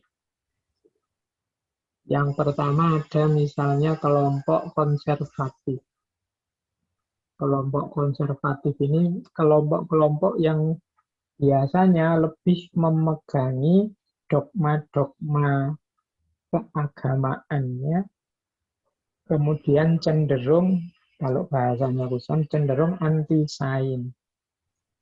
Jadi ini mirip seperti kasus abad tengah, misalnya kasus gereja dan ilmu. Jadi kelompok konservatif ini memposisikan sains harus tunduk pada dogma-dogma agama. Ini kelompok ini bahkan masih ada, mungkin sampai hari ini juga begitu. Zaman dulu bahkan di awal-awal modern itu bahkan ada fatwa-fatwa tentang larangan sekolah, larangan berpikir, bahkan sampai ada termasuk fatwa filsafat itu haram. Mengapa berpikir filsafat ini diharamkan? Ya karena takut nanti akidahnya, takut keberagamaannya terusik. Jadi demi kenyamanan, demi keamanan dalam beragama, kemudian yang dianggap mengancam agama, termasuk sains, termasuk filsafat, itu kemudian cenderung dikalahkan, bahkan dalam beberapa hal, dalam beberapa kasus diharamkan. Nah ini kelompok pertama, namanya kelompok konservatif. Ada kelompok kedua. Kelompok kedua ini mungkin kelompok yang sangat terpesona dengan Barat, dengan sainsnya. Ini ada istilah bagus dari Muzaffar Iqbal, ada istilah catching up syndrome. Jadi ini agamawan yang inferior di hadapan sains. Jadi sehingga muncul catching up syndrome itu ketika ada temuan-temuan baru sains, cepat-cepat dia carikan dalilnya, rujukan agamanya untuk menunjukkan bahwa Islam itu sangat ilmiah. Misalnya ada temuan apa, terus cepat-cepat, ini temuan ini sesuai dengan Al-Quran surat sekian, ayat sekian. Jadi ini namanya catching up syndrome. Cepat-cepat ingin nyari kesesuaiannya temuan-temuan baru itu dari agama. Jadi ini karena diliputi oleh ambisi bahwa agama tidak boleh bertentangan dengan istilahnya kaum catching up syndrome. Kalau ini kebalikannya, agama jadi inferior. Kita mungkin lupa bahwa sains itu sifatnya tentatif, terbuka. Hari ini jadi temuan baru yang disepakati benar, besok mungkin berubah.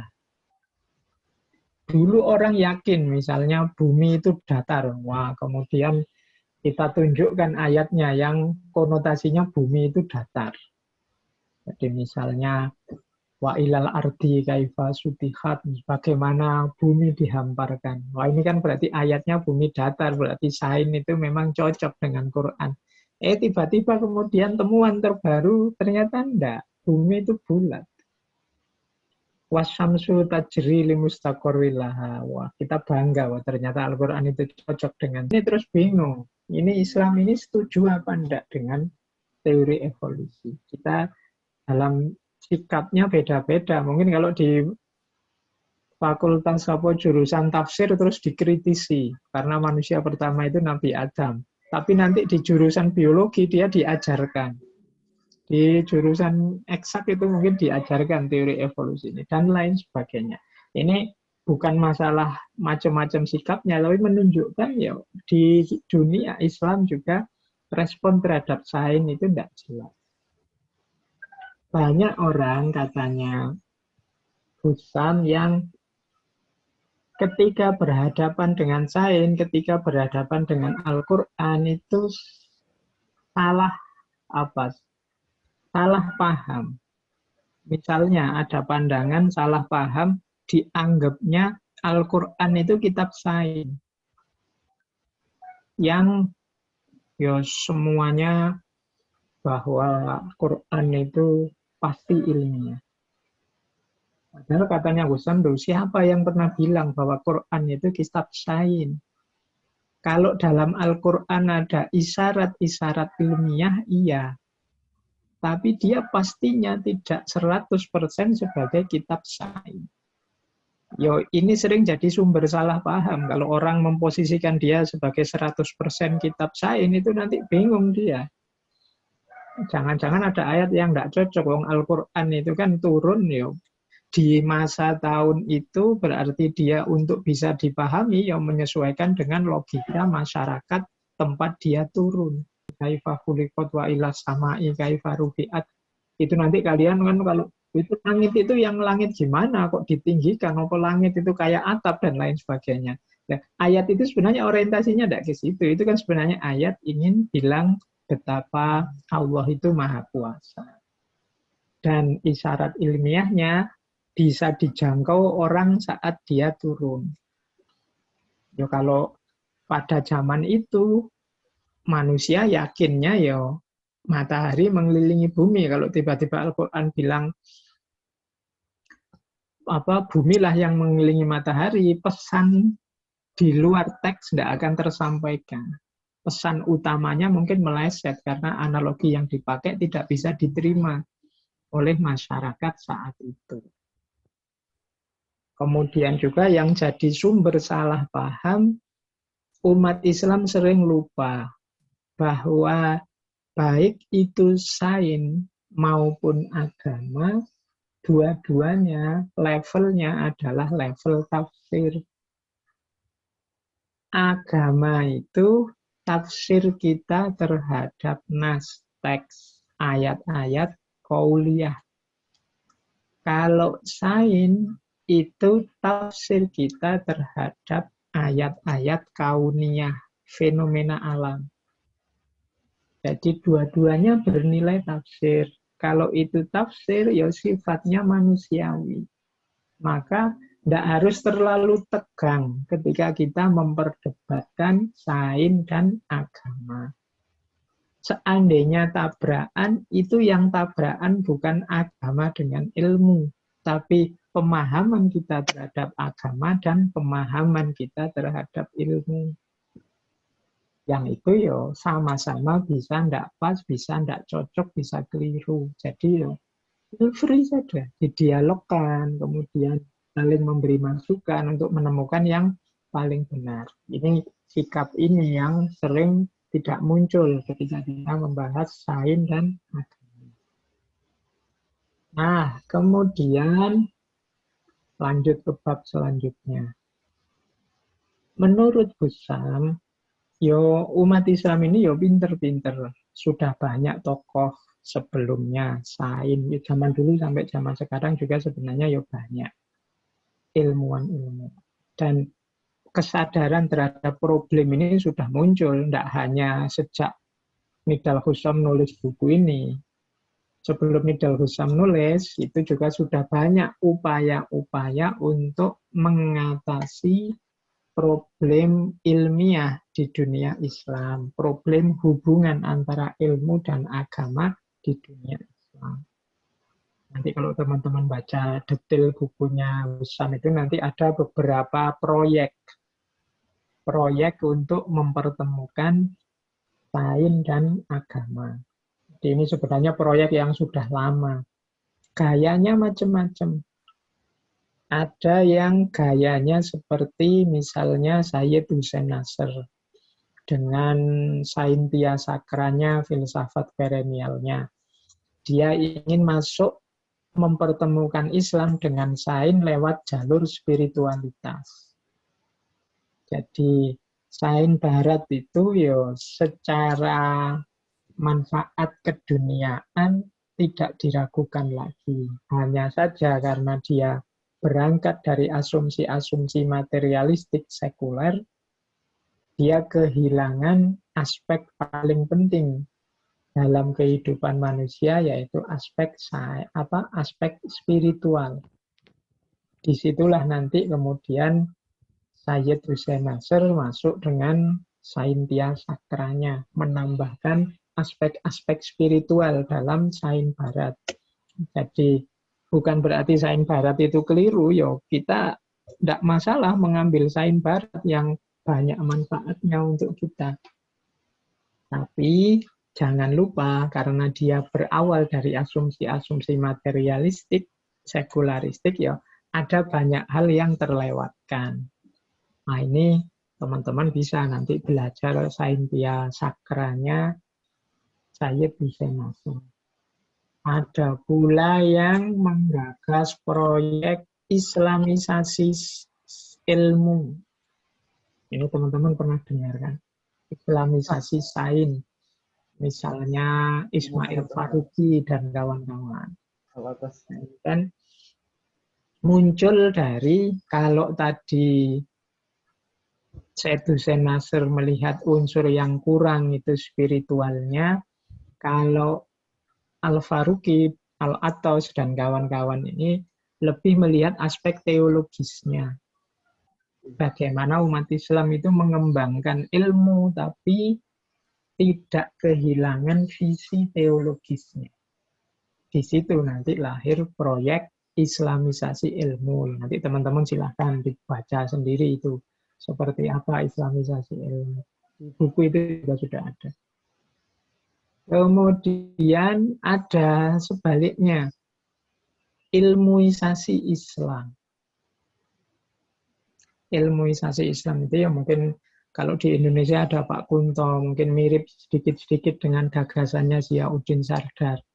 Jadi saintifikasi Islam itu ya kebalikannya islamisasi ilmu. Jadi justru kalau dalam ilmuisasi Islam, ilmu-ilmu keislaman kita yang itu sifatnya eksklusif itu, wawasan-wawasan agama kita, itu hendaknya kita olah, kita kelola dengan metode-metode ilmiah.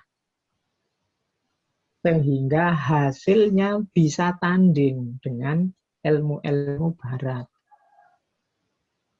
Selama ini kan ilmu-ilmu keislaman itu kan sangat tekstual, kemudian fokusnya hanya dogma-dogma agama. Tidak pernah kita mengelolanya secara ilmiah, misalnya dengan teori-teori psikologi kah, antropologi kah, ekonomi kah, filsafat kah, dan lain sebagainya.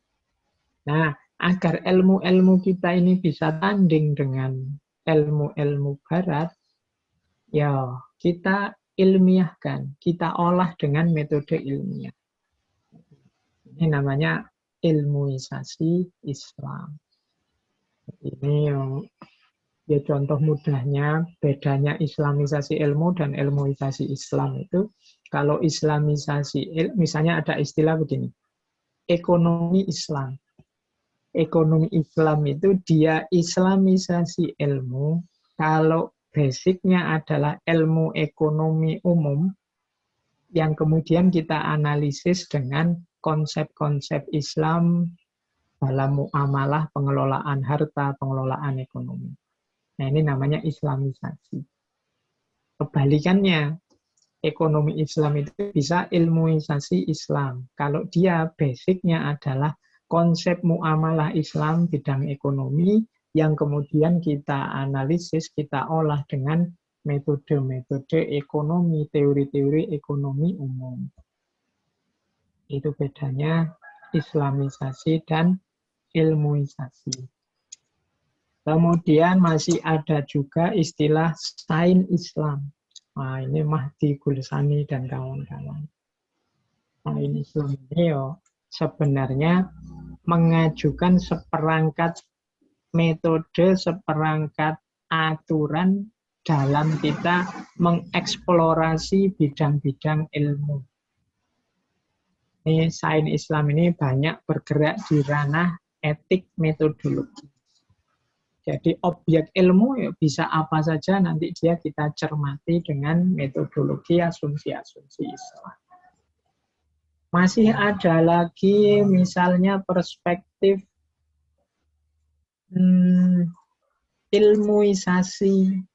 Islamisasi ilmuwan. Misalnya Fazlur Rahman dan kawan-kawan. Kalau tadi kan yang diislamkan ilmunya, tapi kalau versinya Fazlur Rahman dan kawan-kawan enggak. Yang diislamkan itu bukan ilmunya, tapi ilmuwannya. Islam dan tidak Islam itu yang ada pada orangnya, tidak pada ilmunya. Kalau ilmu objektif dia bebas nilai. Jadi ilmuwannya lah yang harus menjunjung nilai-nilai keislaman. Bukan sainnya yang ditambah beban nilai keislaman. Nanti tambah ruwet, jadinya tidak objektif. Ini ada pandangan yang seperti itu. Ada pula yang punya gagasan seperti Pak Amin Abdullah dan kawan-kawan. Ini istilahnya integrasi, interkoneksi ilmu. Jadi ini kalau di level ilmu, apapun itu sifatnya setara. Semuanya penting, saling mendukung dan saling membutuhkan. Maka kalau kita ingin mendalam memahami sesuatu, ya jangan sempit. Jadi ilmu agama membutuhkan wawasan-wawasan umum, demikian juga sebaliknya.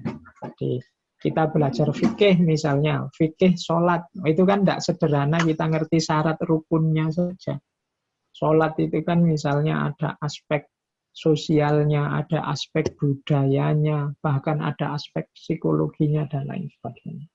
Jadi ini gagasan integrasi, interkoneksi ilmu. Ini juga mulai populer belakangan. Nah, jadi tadi kegelisahannya itu, kemudian upaya-upaya sudah banyak dilakukan sebelum. Nah, sekarang kita tengok, apa sih tawarannya Nidal Hussam selanjutnya? Konkretnya tawaran Hussam itu begini. Yang pertama memang, ya sebagaimana kemarin di Abu Robi, adalah reformasi pendidikan Islam. Jadi selama ini di dunia pendidikan Islam itu sains apalagi filsafat itu masih tidak mendapatkan porsi yang seharusnya. Nanti Nidal Hussam usul di setiap jenjang pendidikan ada pelajaran atau mata kuliah filsafat ilmu. Jadi biar para akademisi muslim ini ngerti apa itu ilmu, ontologi, epistemologi, aksiologinya, etika, estetikanya, jenis-jenis, level-level, dan lain sebagainya. Jadi biar tidak sempit, maka pelajaran filsafat ilmu ini mungkin teman-teman ketemunya sejak kuliah. Harusnya sejak awal pelajar itu sudah ngerti dia ini ilmu itu petanya seperti apa. Sehingga dia juga nanti misalnya anak-anak SMA itu ngerti, oh berarti yang disebut eksakta itu ilmu ini, cirinya ini, yang ilmu humaniora itu ini, jadi misalnya mereka ingin menyalurkan, mengarahkan minat bakat keilmuannya kan mudah. Dia tahu harus bergerak kemana. Selama ini kan anak-anak sekolah itu kan gelap. Mikirnya sampai kuliah itu nyari program studi yang prospek, yang pragmatis, yang kira-kira nanti bisa kerja apa. Ini semakin menelantarkan ranah ideal ilmiah akademiknya. Kemudian tawarannya Nidal Hussam lagi, tolonglah para agamawan dan ilmuwan jangan jemu-jemu melakukan dialog yang, jadi dialog itu berarti interaksi terus-menerus yang sifatnya produktif dan proporsional. Produktif itu melahirkan wawasan-wawasan baru, hasil dialektika, sains, dan agama. Proporsional itu tidak memihak, tidak sejak awal sudah merasa superior duluan. Misalnya yang sains menganggap agama itu sifatnya emosi saja, tidak ilmiah, atau yang agama menganggap yang sains umum itu ya sifatnya duniawi, tidak hakiki. Tidak lakukan secara proporsional. Seperti tadi dibilang, ini kan dua-duanya sebenarnya lebih sibuk dengan pemahaman. Kalau pemahaman itu kan bisa didialogkan. Kalau tafsir itu kan bisa didialogkan. Hasil-hasil dari dialog intensif mereka inilah nanti yang akan berkontribusi bagi bahan dalam pendidikan. Kemudian itulah nanti ada masuk istilah kuantum. Ini kan bukunya ada judul kuantumnya. Jadi pendekatan kuantum versi Nidal Hussam itu, jadi kita melakukan 3 hal, tadi mungkin sedikit disinggung dalam makalah. Yang pertama, pendekatan kuantum itu diawali dari asumsi tidak bertentangannya sains dan agama. Jadi prinsip ketidakbertentangan. Kalau rasanya ada pertentangan, bisa diperdalam lagi. Hakikatnya ya kebenaran itu kan pada saatnya akan bertaut. Dua-duanya ada di ranahnya masing-masing, bisa saling memberi masukan, bisa saling membantu menemukan kebenaran yang lebih komprehensif. Yang pertama, prinsip tidak bertentangan. Kemudian yang ketiga, ya karena ini ranahnya Islam, kalau istilahnya Hussam, tidak apa-apa ada dilakukan falsifikasi teistik. Falsifikasi teistik ini jangan dianggap isinya mencocok-cocokkan antara isinya sains dengan Al-Quran. Tidak. Falsifikasi teistik itu sebenarnya isinya adalah kita membuat seperangkat prinsip dasar dalam pengembangan keilmuan. Jadi, Hussam ini menyarankan kita, misalnya kita menyusun tanggung jawabnya tadi, agamawan dan ilmuwan, menyusun satu kerangka berpikir metafisik Islam. Jadi, kerangka berpikir yang ini jadi fondasi pengembangan ilmunya. Misalnya begini, Islam itu secara metafisik dasar misalnya ada tauhid, ada keadilan, ada penghormatan terhadap alam, dan lain sebagainya. Ini namanya prinsip-prinsip dasar metafisik Islam. Yang ini tidak boleh dilanggar, termasuk dalam pengembangan ilmu.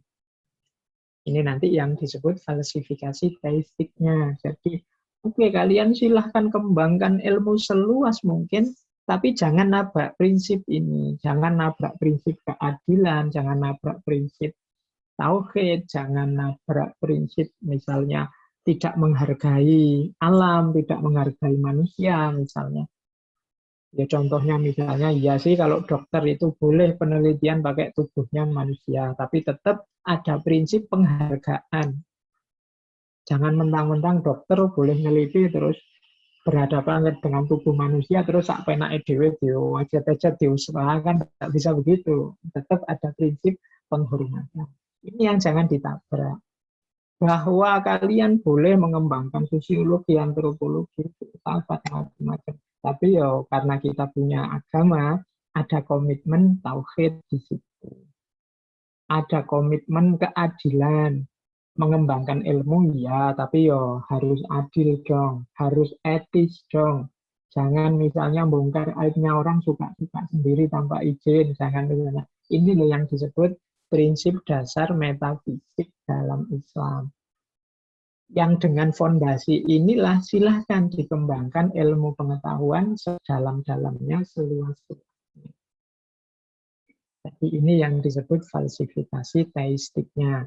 Baru setelah itu lakukan yang ketiga. Yang ketiga ini penafsiran berlapis. Penafsiran berlapis itu mirip integrasi, interkoneksi tadi. Jadi jangan sempit. Hukum satu hal itu tidak bisa hanya dilihat dari satu perspektif saja. Nanti kita tidak lengkap membacanya. Misalnya untuk memutuskan, misalnya rokok itu haram enggak sih? Mungkin ya enggak bisa kalau hanya fikih saja. Kita butuh juga ngerti sosiologi, antropologi, karena kadang rokok itu berhubungan dengan fenomena budaya. Bahkan mungkin psikologi. Ada orang tertentu itu rokok itu sudah sifatnya psikis, nggak urusan butuh atau enak, nggak enak. Tapi kalau nggak ngerokok sudah nggak bisa mikir lagi. Kalau nggak ngerokok dia sumpet, nggak bisa. Itu kan fenomena psikologi. Jadi masukan dari ranah apapun dipertimbangkan. Ini namanya tafsir yang berlapis. Jadi agama dan sains tadi secara konstruktif saling memberi masukan. Nah, jadi inilah yang diinginkan oleh Husam. Jadi dengan tawarannya ini dia ingin umat Islam tidak terlalu ribet dan ruwet untuk mencari apakah ini sains Islam apa enggak dengan proyek-proyek jelimet yang panjang, tapi cukup bangun saja fondasi pengembangan ilmunya yang memasukkan prinsip-prinsip etik metafisik Islam. Jadikan dia pagarnya pengembangan ilmu, sisanya kembangkan ilmu sedalam-dalamnya, seluas-luasnya. Jadi itulah tawarannya Nidam Husam dengan pendekatan kuantum. Baik, saya kira itu tambahan saya tentang gagasan-gagasannya Husam. Baik Pak, terima kasih. Masih ada komen, silahkan. Masih ada pertanyaan Pak. Dari, mohon maaf Pak, izin membacakan karena lagi berpuasa untuk tidak ngomong Pak Faidir, jadi saya membacakan. Apakah pemikiran Gosum tentang agama dan sains dengan pendekatan kuantum ada pembeda dengan tokoh lain atau peneliti muslim lainnya terkait konsep tauhid dan islamisasi ilmu? Monggo para pemateri, Mbak Ria untuk menunjukkan wajahnya untuk menjawab pertanyaannya Pak Khaidir. Yang lain dulu deh Pak, saya agak ini kalau ini ya sebentar, kalau Arkun kemarin sepertinya bertentangan ya dengan ini, dengan Gussom, karena Arkun menganggap bahwasannya agama itu adalah fleksibel kalau nggak salah. Tapi saya takut salah jawab Pak, tolong yang lain. Ini forum Pak, diskusi, tidak ada harus benar dan salah. Belajar bersama, kira-kira begitulah bahasanya. Semua benar dan semua salah. Atau Pak Hakim, pakar filsafat Islam.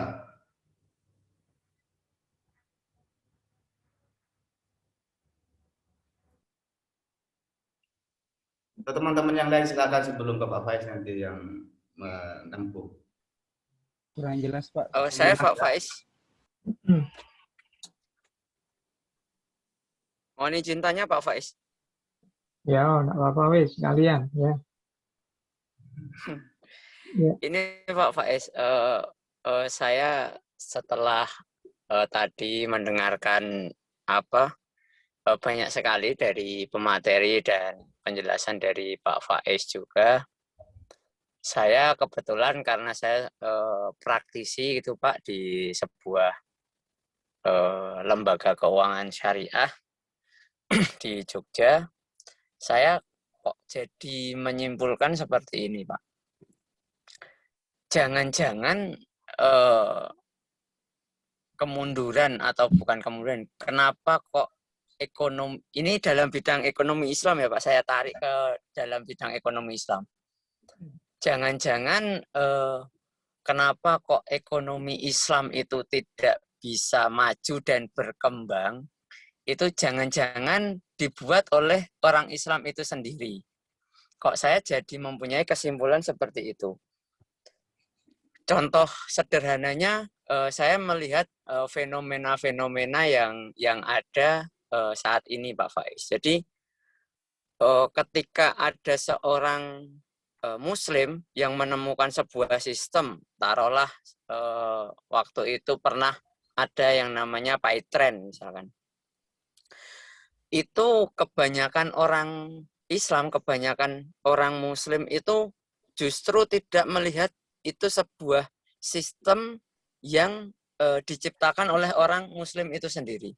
tetapi justru yang menjadi sorotan tiba-tiba langsung itu tuh kira-kira halal atau haram. Kemudian itu tuh kok kayaknya ada horor atau maisir dan lain sebagainya. Kok seolah-olah ketika orang Muslim itu menemukan sebuah sistem, itu kok pertama kali yang dilihat itu justru bagaimana cara mengembangkan sistem yang telah ditemukan orang Muslim itu, tetapi justru malah menyoroti terkait dengan halal haram dan lain sebagainya. Nah, menurut Pak Faiz dan mungkin teman-teman, apakah pemikiran atau kesimpulan saya itu bisa juga benar atau justru tidak begitu gitu Pak Faiz? Soalnya saya takutnya itu ini apa ya, karena saya kuliah dan kebetulan juga saya mendapatkan filsafat yang sangat membantu,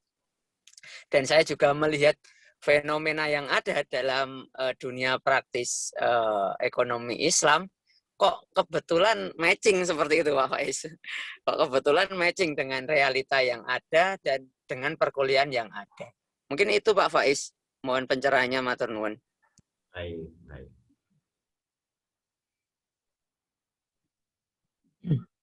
Baik, masih ada sekalian saja. Monggo sekalian. Kalau ada yang ingin komen, tanya. Kayaknya Pak Salam ini, dari kemarin dia pengen tanya Pak katanya. Silakan. Monggo Kiai Salam. Tunjukkan personamu. Apunten mboten riyin.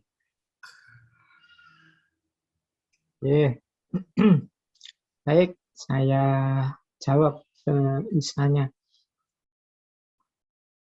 Yang pertama Mas Haidir tadi, ini jawabannya sebenarnya sedikit tadi sudah saya singgung ya. Bedanya apa sih pendekatan kuantum ini dengan islamisasi ilmu? Kalau islamisasi ilmu itu proyek besar, mungkin berat dan panjang kesan saya. Kalau teman-teman yang sudah membaca-baca misalnya islamisasi ilmunya Farabi, itu kan tahapan-tahapannya bisa sampai 12. Dimulai dari bagaimana kita harus menguasai sains barat, kemudian menguasai ilmu-ilmu keislaman, kemudian menguasai metodologi, kemudian menguasai cara mempertemukan Islam dan barat, kemudian dan itu sampai 12. Ini tidak salah, idealisme yang diangkat itu menurut saya masuk akal. Cuma memang prosesnya berat, tapi bukan sesuatu yang mustahil. Faruqi dan kawan-kawan sendiri lewat kampus-kampus yang didirikan itu juga sudah berusaha melakukan ini. Kemudian yang ditawarkan oleh Gus Samin itu lebih sederhana. Jadi tidak harus kita menguasai banyak hal, termasuk yang Islam harus menguasai sains barat, yang barat menguasai sains Islam, itu berat itu nanti. Kalian berarti yang mahasiswa studi Islam ini harus ngerti banyak ilmu yang lain. Tawaran kuantum itu lebih, menurut saya, itu lebih ke yuk kamu bangun seperangkat dasar fondasi pengembangan ilmu yang di situ nilai-nilai Islam masuk. Prinsip metafisiknya, prinsip etiknya, kemudian prinsip estetiknya masuk. Setelah itu untuk pengembangan ilmunya monggo sudah sesuai bidangmu, profesionalitasmu masing-masing kembangkan. Asal tidak nabrak fondasi ini. Asal tidak tabrakan dengan dasar-dasar tadi yang sudah dibangun. Bahkan nanti di pendekatan kuantumnya Gus Sam itu kalau sudah ada prinsip-prinsip itu kita melakukan semacam inventarisir.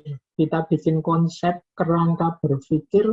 Kalau sudah ada konsep kerangka berpikirnya, kita bikin peta sainsnya secara besar. Nah itu nanti di buku itu ada. Tapi intinya ada tetap pada fondasinya. Yang fondasi ini jadi kunci pengembangan ilmu. Nah lanjut ke Mas Julio, pertanyaan tadi tentang kondisi konkret di kalangan umat. Ini sebenarnya juga termasuk melanjutkan jawaban pada Mas Khaidir tadi. Kenapa sih islamisasi ilmu dan banyak proyek yang lain? Yang sebenarnya semuanya luar biasa. Tidak ada yang goal sukses dan memuaskan. Ini memang jawabannya ada di ketika awal saya sebut tadi. Ada banyak klaster-klaster di kalangan umat dengan sikapnya masing-masing yang semuanya, kalau bahasa saya, egois dan emosional. Jadi umat Islam itu kuat sekali dalam hal egoisme dan emosionalnya. Egoisme itu berarti anggapan pandangan bahwa yang paling benar itu harusnya aku, pasti aku, dan yang lain itu pasti salah. Jadi masukan-masukan dari mana-mana itu dianggap karena bukan dari kelompokku atau keyakinan yang sesuai denganku, ya dianggap begitu saja salah. Dalam ilmu nanti juga begitu. Yang usuluddin merasa usuluddin ilmu yang paling penting. Yang syariah merasa yo syariah lah ilmu yang paling penting. Nanti yang tarbiyah juga begitu. Islam tidak ada apa-apanya kalau pendidikan tidak maju. Tarbiyah berarti penting. Nanti yang dakwah juga begitu. Dakwah komunikasi sekarang kunci. Zaman digital ini kalau itu tidak canggih. Jadi semuanya egois di bidangnya masing-masing. Makanya tawaran-tawaran bagus seperti integrasi, interkoneksi, islamisasi. Tadi ada banyak tawaran, tadi tidak ada yang sukses. Kalau bahasa yang awal tadi kan istilahnya figur sentrisme dan tadi konvensionalisme. Jadi ya sudah, yang diikuti siapa itu terus susah menerima masukan dari yang lain. Sehingga apapun itu, siapapun yang menggagas, ya dia hanya akan didukung oleh kalangannya sendiri, internalnya sendiri. Jadi ya bahasa mudahnya kita itu hari ini gagal mengelola perbedaan. Jadi kita itu tidak siap dengan ada yang beda-beda, ada yang macam-macam. Jadi yang lebih mengedepan dalam diri kita itu ya kita ini egois dan agak emosional. Kalau pakai teorinya Arkun kemarin, kita ini sebenarnya level berpikir kita itu ada di tafsir, tapi kita menganggap pikiran kita itu sakral, selevel Quran atau selevel wahyu, atau bahkan selevel kalamullah. Padahal kita ini ya hakikatnya yang tafsir, yang bisa salah, bisa benar. Maka dalam prakteknya, gagasan di tengah umat tentang apapun saja, susah berhasil secara masif dan besar, karena yang mendukung gagasan ideal itu hanya kelompok yang berafiliasi di situ saja. Yang lain kalau tidak cuek, ya kadang-kadang malah ngembosi. Jadi biar tidak sukses proyek dari kelompok yang berbeda denganku itu. Nah itu yang terjadi, selalu begitu. Jadi inilah sebenarnya PR besar kita selama ini, termasuk dalam dunia ilmu. Di dunia ilmu kan juga gitu. Kampus-kampus Islam juga isinya pertandingan-pertandingan untuk jadi yang aku loh yang paling unggul, aku loh yang paling baik. Bukan saling membantu untuk naik level bersama-sama. Kadang-kadang kalau dia merasa aku sudah kalah, tidak bisa naik lagi, yang dilakukan dirinya, tapi menjatuhkan yang berbeda dengan dia. Jadi biar kita lebih suka sama-sama jatuh daripada sama-sama naik. Itu mental kita sering begitu.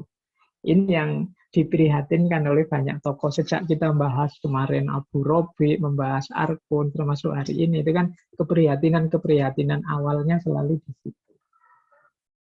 Ini PR kita semua, termasuk buat teman-teman nanti di lapangan. Jadi ini sebenarnya proyek penyadaran lebih banyak. Jadi untuk menyadarkan kita semua, mbok yo mau berbeda. Karena kadang-kadang kalau saya ngomong seperti ini itu, teman-teman mesti nembaknya keluar. Oh itu kelompok sana itu Pak, itu kelompok itu, selalu begitu. Sehingga kita tidak berubah. Nanti saya ngomong ke kelompok sana juga begitu. Oh yang tidak toleran itu sana Pak, yang egois itu sana. Akhirnya tidak berubah sudah. Maka kita pertama-tama mereformasi diri kita sendiri dulu, terus lingkungan terdekat kita syukur-syukur lebih luas lagi. biar tidak sia-sia. Kalau hanya sekedar gagasan ideal, ide-ide unggulan, kita itu tidak miskin. Kita punya kekayaan ide yang luar biasa. Tapi begitu masuk implementasi, yang terjadi itu tadi. Kotak-kotak kecil atau kotak-kotak besar itu menghalangi gagasan-gagasan luar biasa ini lahir dengan cara luar biasa juga. Kalau teman-teman tidak percaya, boleh dihitung. UIN itu sekali wisuda, paling sedikit anggap saja 500 orang. Setahun 4 kali wisuda, berarti setahun 2000 wisudawan. Banyak kali. Setiap wisudawan itu nulis satu skripsi, satu tesis, satu disertasi. Setiap disertasi skripsi, di situ ada kontribusi-kontribusi, gagasan-gagasan ideal untuk tentunya peningkatan kemajuan umat. Loh, kalau secara kuantitatif ini harusnya Islam Indonesia itu sudah maju kita sejak dulu. Bayangkan dari UIN Jogja saja disumbang 2000 gagasan baru yang original. Lihat UGM ya Pak ya? Iya. Kalau satu skripsi menyelesaikan satu problemnya umat saja, itu kan berarti 2000 problem ada jawabannya dari UIN Jogja saja. Aman. Sederhananya begitu. Itu belum dari internasional, Al-Azhar, Ummul Qura. Lu kurang apa kita? Kalau hanya dari segi gagasan ideal. Cuma dalam prakteknya kemudian berbeda. Jadi problemnya di situ sebenarnya. Ya PR kita semua yang bergerak di dunia pendidikan. Baik, saya kira itu ya teman-teman sesi kita untuk hari ini karena waktunya sudah 10.30 lebih. Berarti minggu depan kita kosong Idul Fitri. Minggu depannya lagi kita mulai masuk tanggal 21 seperti permintaan tadi biar tidak terlalu lama kuliah kita. Kemudian minggu terakhir kita tanggal 28 sekaligus nanti 2 tema. Karena itu sama-sama Yasir Auda. Ya nanti kita atur presentasinya biar tidak berpanjang-panjang. Jadi baik, Pak. Sehingga nanti yang bersama saya selesai tanggal 28. Sekali lagi teman-teman sama Pak Amin mungkin awal Juni. Baik, jadi Pak. saya kira itu teman-teman untuk hari ini. Kurang lebihnya mohon maaf. Saya akhiri. Wassalamualaikum warahmatullahi wabarakatuh. Waalaikumsalam warahmatullahi wabarakatuh.